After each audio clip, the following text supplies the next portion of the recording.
அப்பாவுவை சபாநாயகர் பதவியிலிருந்து நீக்க கோரி அதிமுக கொண்டு வந்த நம்பிக்கையில்லா தீர்மானம். குரல் மற்றும் டிவிஷன் வாக்கெடுப்பு நடைபெற்ற நிலையில் இரண்டிலும் தோல்வி.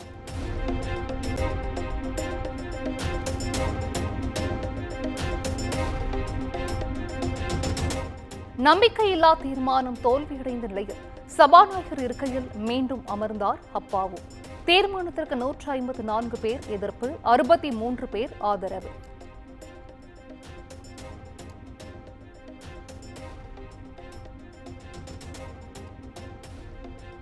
உட்கட்சிக்குள் ஏற்பட்டுள்ள குழப்பத்தை மறைக்கவே சபாநாயகர் மீது நம்பிக்கையில்லா தீர்மானம் கொண்டுவரப்பட்டுள்ளது. இந்த அரசின் மீது குற்றம் குறையில்லாததால் இப்படி ஒரு தீர்மானம் கொண்டுவரப்பட்டதாகவும் முதலமைச்சர் மு க ஸ்டாலின் விமர்சனம்.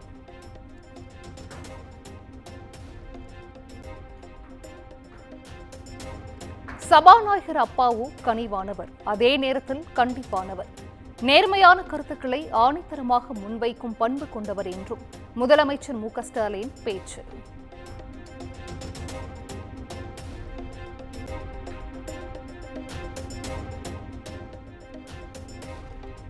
சபாநாயகர் மீது எந்தவித தனிப்பட்ட விருப்பு வெறுப்பும் கிடையாது.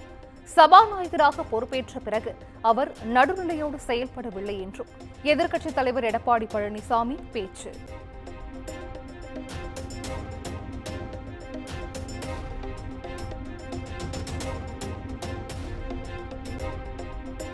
அரசு கடன் வாங்காமல் இருக்க அமைக்கப்பட்ட குழு செய்த பணிகள் என்னென்ன? பேரவையில் எடப்பாடி பழனிசாமி கேள்வி. எடப்பாடி பழனிசாமிக்கு ஆதரவாக குரல் கொடுத்து அமைச்சர் தங்கம் தென்னரசுக்கு கேள்வி எழுப்பினார் ஓ பன்னீர்செல்வம்.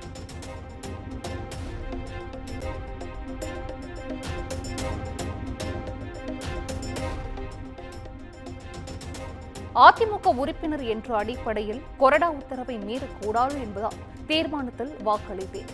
சபாநாயகருக்கு எதிரான தீர்மானத்திற்கு ஆதரவு தெரிவித்தது குறித்து ஓ பன்னீர்செல்வம் விளக்கம்.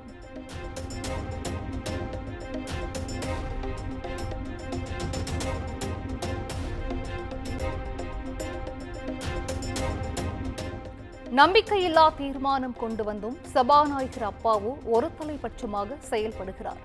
எதிர்க்கட்சித் தலைவர் எடப்பாடி பழனிசாமி மீண்டும் குற்றச்சாட்டு.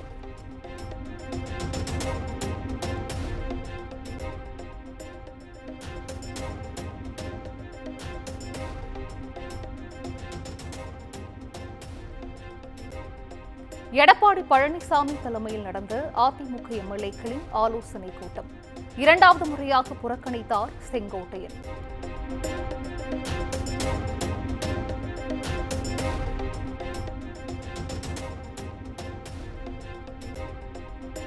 அதிமுகவில் அனைவரும் ஒற்றுமையாகத்தான் உள்ளோம்.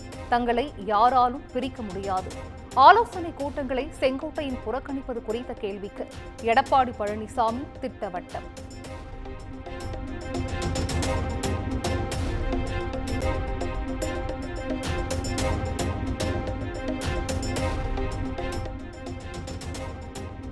அதிமுகவை உடைக்க நினைப்பவர்களின் மூக்குதான் உடைப்படும். தான் முதலமைச்சராக பதவியேற்றது முதல் சிலர் கட்சியை உடைக்க திட்டம் தீட்டுவதாகவும் இபிஎஸ் பேச்சு.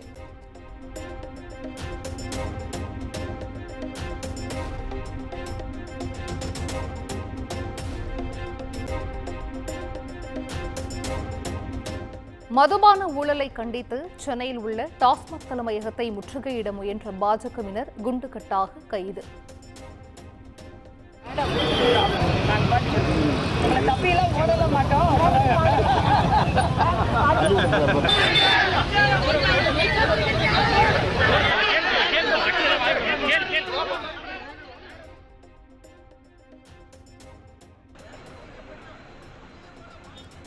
பாஜக தலைவர்கள் கைதை கண்டித்து மாநிலம் முழுவதும் பாஜக தொண்டர்கள் போராட்டம். தமிழக அரசை கண்டித்தும் கண்டன முழக்கம்.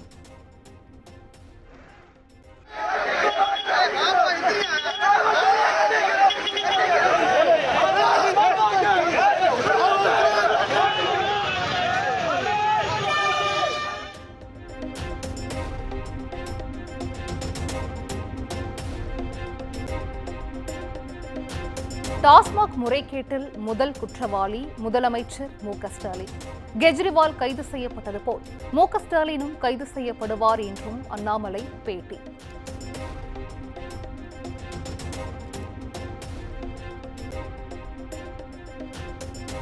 பாஜக தலைவர்களின் கைதுக்கு பாமக தலைவர் அன்புமணி கண்டனம். டாஸ்மாக் ஊழல் குறித்து சிபிஐ விசாரணைக்கு ஆணையிட வேண்டும் எனவும் வலியுறுத்தல்.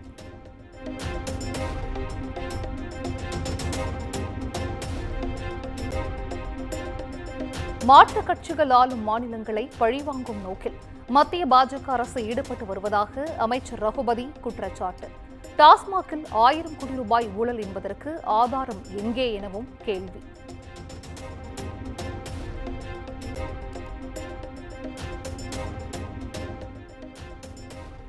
அண்டை மாநிலங்களில் மதுவிலக்கு நடைமுறையில் இல்லை என்பதாலேயே தமிழ்நாட்டில் அதனை அமல்படுத்துவது சாத்தியமில்லாமல் உள்ளது. தமிழகத்தில் 500 டாஸ்மாக் மூடப்பட்டுள்ள நிலையில் மீதமுள்ளவற்றையும் மூடுவோம் என ரகுபதி உறுதி.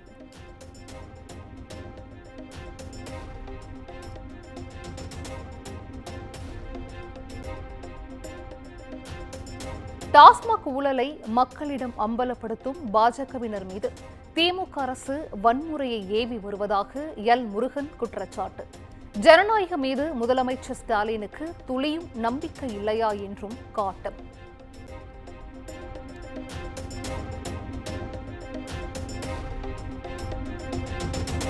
டாஸ்மாக் மோசடி விவகாரத்தில் நாடகமாடுவதை விடுத்து மேல் நடவடிக்கை எடுக்க வேண்டும்.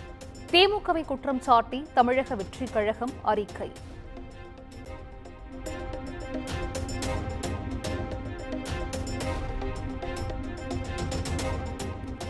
டாஸ்மாக் முறைகேடுக்கு எதிராக பாஜகவினரின் போராட்டத்தை வரவேற்கிறோம். அனைத்து மதுபான கடைகளும் மூடப்பட வேண்டும் என்பதே விசிகவின் நிலைப்பாடு என்றும் திருமாவளவன் பேட்டி.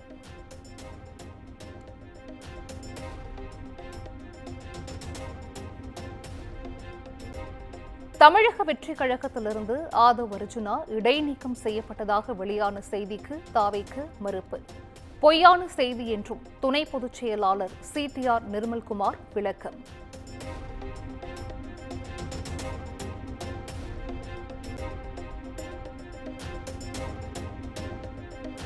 அமைச்சர்கள் பெரிய கருப்பன், சிவசங்கர் மீதான வழக்குகள் தள்ளுபடி. சென்னை உயர்நீதிமன்றம் உத்தரவு.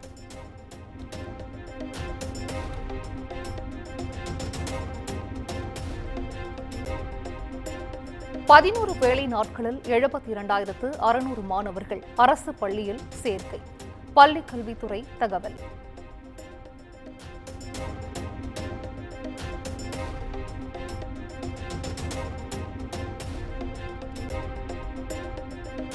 தமிழகத்தில் வரும் 22ஆம் தேதி வரை மிதமான மழைக்கு வாய்ப்பு என சென்னை வானிலை ஆய்வு மையம் அறிவிப்பு. அதிகபட்ச வெப்பநிலை இயல்பை விட 2 முதல் 3 டிகிரி செல்சியஸ் அதிகமாக இருக்கக்கூடும் எனவும் கணிப்பு.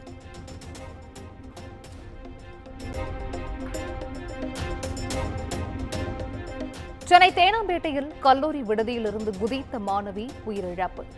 அக்காவின் பிரிவை தாங்க முடியாததால் உயிரை மாய்த்து கொண்ட சோகம்.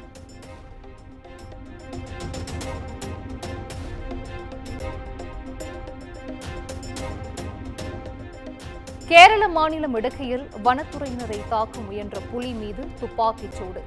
கால்நடை மருத்துவரை தாக்க முயன்றதால் நடவடிக்கை.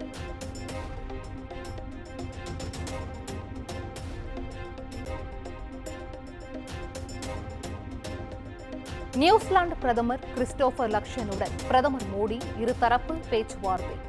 பல்வேறு இருதரப்பு ஒப்பந்தங்கள் தொடர்பாக பேச்சுவார்த்தை என தகவல்.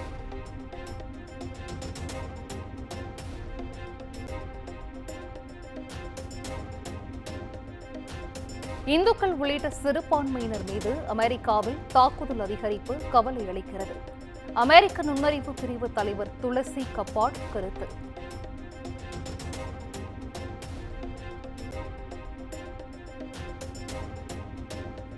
ரன்யா ராவ் உடலில் எங்கு எப்படி தங்கத்தை மறைத்தார் என்பதை அம்பலப்படுத்துவேன்.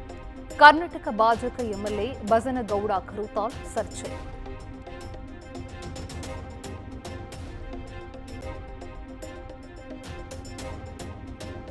ஏமனில் அமெரிக்க விமானங்கள் கப்பல்கள் மீது ஹவுதி கிளர்ச்சியாளர்கள் தாக்குதல்.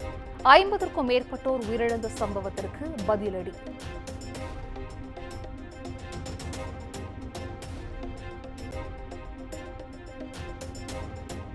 அமெரிக்க விஞ்ஞானி லெக்ஸ் ஃப்ரிட்மேனுடன் பாட்காஸ்டில் உரையாடிய பிரதமர் மோடி.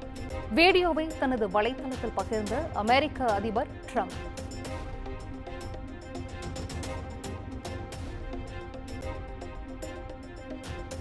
குமுதம் மற்றும் தமிழ்நாடு மின்சார வாரியம் இணைந்து வழங்கும் சிக்கனமும் பாதுகாப்பும் யூஸ்ஃபுல் டிப்ஸ். மின் நுகர்வோர் சேவை மையம். மின் கட்டணம் தொடர்பான சந்தேகங்கள், இலவச மின் இணைப்பு குறித்த தகவல்கள், பழுதடைந்த மின் கம்பங்கள் அல்லது பில்லர் பாக்ஸ் குறித்த தகவல் தர, மின் இணைப்பு பெயர் மாற்றம் குறித்த சந்தேகம், இவை அனைத்திற்கும் 9497 9497 என்ற எண்ணை தொடர்பு கொள்ளவும்.